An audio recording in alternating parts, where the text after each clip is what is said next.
got my mark, I just aim for my target. If they talking bullshit, you know we disregard it. We disregard it, we disregard it. If they talking bullshit, you know we disregard it. I got my mark, I just aim for my target. If they talking bullshit, you know we disregard it. We disregard it, we disregard it. If they talking bullshit, you know we disregard it. I'm a dragon, get lit with the fire I spit. What's going on, y'all? It's I Do Interviews. Got my co-host with me. What's up? It's your boy Twan. Welcome back to another episode of Intellectual Stonerz. Yes, sir, man. You know what I'm saying? Happy to be here. We just got a couple topics for y'all, you know? Just two topics. We're going to keep this hip-hop related. That's mainly what we're going to stick to today. So, Keep it short and sweet, you know. Our topic's going to be a couple favorite artists. Start with that, then we're going to go ahead and move to the state of hip-hop, go on our opinions, how we feel about it, you know, the direction, you know, from the start to where it is now. Yeah. I'll let you start, go ahead. No, absolutely, man. So my favorite rapper for like the last 10 years is crazy. Is a nigga named Lucki out of Chicago. And honestly, the world didn't really know his name until 2022. But just to like briefly touch on his history, like kind of going in chronological order, like so like in 2012 and shit, like, you know, when Chief Keef blew up in Chicago and there was the whole drill wave and that was going crazy, everybody was listening to that.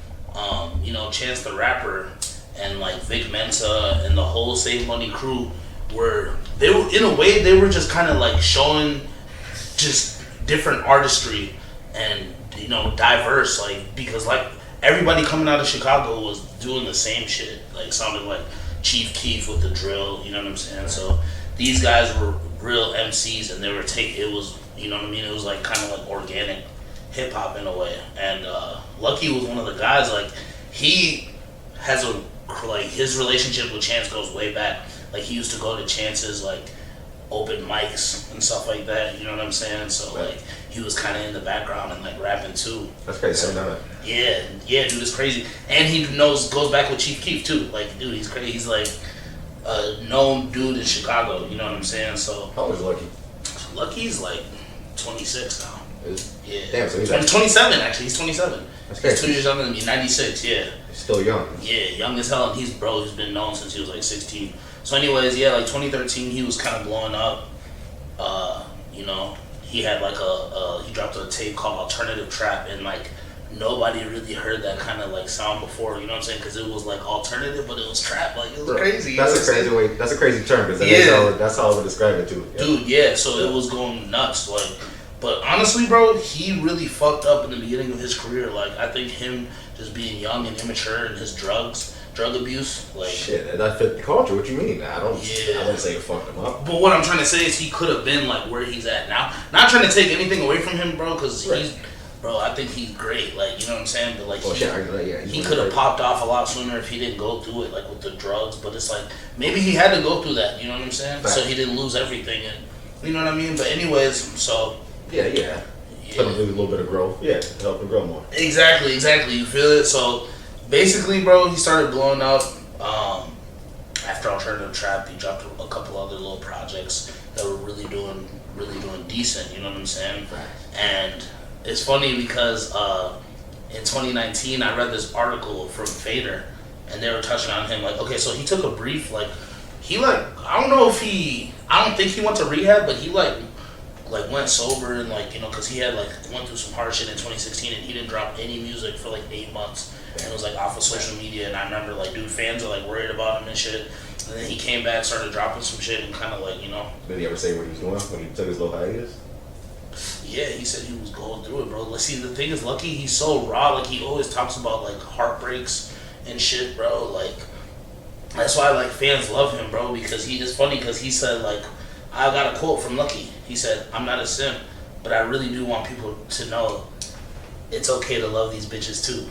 Like, he's always, bro, like talking about. That's simping. Not fucking. Bro, he's always talking about heartbreaks, bro. Like in his music, like he's really going through it. Like he talks about, bro, how he went to South by Southwest and he did a show, bro, and he met a fan, this girl who was like a big fan of him, and she was like 20 years old, had her own crib, hella money, all this shit, dude. He went and like stayed at her crib for like a week. He said, bro, like I fell in love with her, and then like after he like flew back home, he said, bro, this bitch wouldn't answer my calls. And like, you know what I'm saying? I feel that pain. He just every man knows. And that he's so pain, bro. open about it. That's why I love Lucki, bro, because like that's why his fans like really fuck with him because he's so open and like this whole thing, flawless Lucki, bro. Like it's a whole thing because he used to be really like insecure and just like have self-confidence issues and shit like that, but then he just like embraced his flaws, and that's why he's flawless Lucki. That's why he like really blew up. You know what I'm saying? Yeah, that's cool. No, I respect that. No, absolutely. Like in the song "Super Yours," he has this bar. He says, "She hurt my feelings and it made us rich." Like he took that shit, and you know what I'm saying? That's my favorite song by Lucki. Yeah, "Super Yours." Yeah, it's Super cold, Yours, bro. yeah. So one thing I can say about Lucki, bro, is only a select few rappers can move from what's considered really underground to successful mainstream. For example, I wouldn't say he's mainstream yet. Bro, well, I have Close. facts to prove that.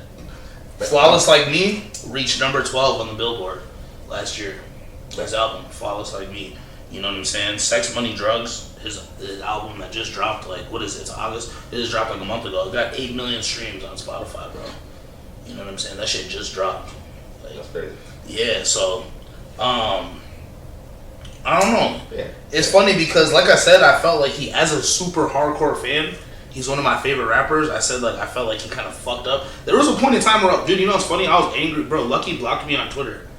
And he talked about it too. Like, he didn't talk about me, but he said, there were certain fans who was telling me, like who were telling me the truth and shit. And like, he said, I didn't take accountability. Like, early on, he said, I blocked a bunch of fans because they weren't like just yes man. Like, because he's like, he was just dropping some shit, and he just like, he wasn't making the like right career moves basically. So his hardcore fans like me were calling him out, and he didn't like that shit, and he was blocking him. And then he was like, bro, I wish I could like go back and unblock like all the people. Like, I remember him talking about it in the interview, and I was like, damn. Go back and friend him. Man, I don't even have Twitter no more. Some shit happened. Now it's X. I was gonna say it's X. Right, bro. You know what I'm saying? Can't even fucking call it Twitter no more. So he has a quote that I like. He says, "I ain't for shit. I didn't plan anything, but I knew it was going to work. Though all this happened organic," which I really felt, because it's like, bro, he's where he's supposed to be. Like, it's supposed to happen. You know what I'm saying? Because now he's humble, and like he's went through the drug addiction and all that shit and propelled it, turned it into something positive. You know what I'm saying? Like, and it really relates to Future, bro, a lot. Like, he really relates to Future, because Future says the same shit. Like, I was just listening to Codeine Crazy, and one of the first bars, Future, and people don't catch it because it sounds so good when Future says it. They be in the club, so they don't. This nigga's crying for help. What bar? He says, "Take all my problems and drink out the bottle and fuck on a model." Yeah, nigga, a bottle of codeine, nigga, like. Knock you out. Nigga, fuck up about, like, those are like his vices, you know what I'm saying? Like, that nigga's going through it. That's his outlet, and nigga, and that's, you know what I'm saying? So Lucki's like in the same way, bro, because he's talked about countless heartbreaks and all types of shit, just drug abuse, and but now he's, you know what I'm saying? Like I said, he turned a positive, bro, and the music is his outlet for it. So I really fuck with him, bro, and as a big fan, bro, like, man, this nigga really makes me feel like I can make it, because I see him at the bottom and look where he's at now, you know what I'm saying? So, I fuck with Lucki, bro. Tough. That's funny, that line you brought up about codeine. Speaking of my favorite artist, Bodie James, artist from Detroit. He's cold as hell. Cold as fuck. Cold. But yeah, he had a line about how he uses codeine to fucking deal with depression.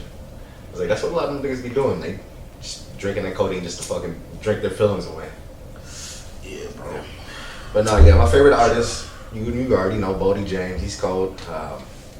From Detroit, signed to Griselda. You know, that's Benny the Butcher's label. Yeah. Cat's out of New York. He's cold as hell. He used to be signed up by Mass Appeal. That's another label. Are they from Brooklyn? Not Brooklyn. They from Buffalo, New York. Buffalo. Oh shit, no. Okay. Yeah. Ducked off. That's Benny, West Side Gun, and Conway the Machine. They're all from Buffalo. Okay, I heard of Conway the Machine. Yeah, the Griselda crew. Yeah. But yeah, they. Why did I think he was from Philly? Who? Conway the Machine.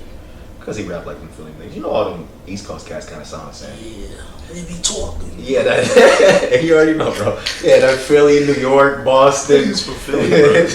They all got that same accent. But yeah, he signed with them. Okay.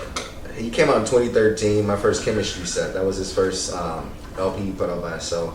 It was cold. But personally, my favorite album is The Price of Tea in China. My man, the whole album goes hard. You can play the beginning to end, and they don't fucking make albums like that no more. Yeah, it's facts. It's facts. And I just really fuck with him heavy because first of all, his flow is cold. He's got a dope voice, but he brings like his songs, like we said, like kind of like Lucki. He's rapping about his come up, but he's rapping about depression at the same time. But it's not depressing music; it's uplifting music at the same time. It's music that you can see his transformation in it. Like you see it, you feel it. Yeah, and you can tell he's a real artist. He ain't like most of the cats that be out there rapping, just saying shit because they see other people say it or rapping about it. He's being honest about what he did. You know, why he don't do it no more. Yeah, I respect him heavy for it. One thing I want to say about him too, because I peeped a few of his songs. I don't know exactly what they're called, but I know the joint with Currency, The Alchemist. Oh yeah, no yeast. Yeah, that's tough. And bro, growing up, Currency was my favorite rapper, and I honestly think Boldy out-rapped Currency on that song. Bro, he out-raps anybody he gets on the track, but he does a lot of shit with Alchemist too. Oh, for real? Yeah, he's got fucking. I don't want to misquote, but I want to say he's got a lot of albums with Alchemist. They collab together and they fucking make magic. Yeah, that nigga's a legend for sure, bro. He's the main producer on he's the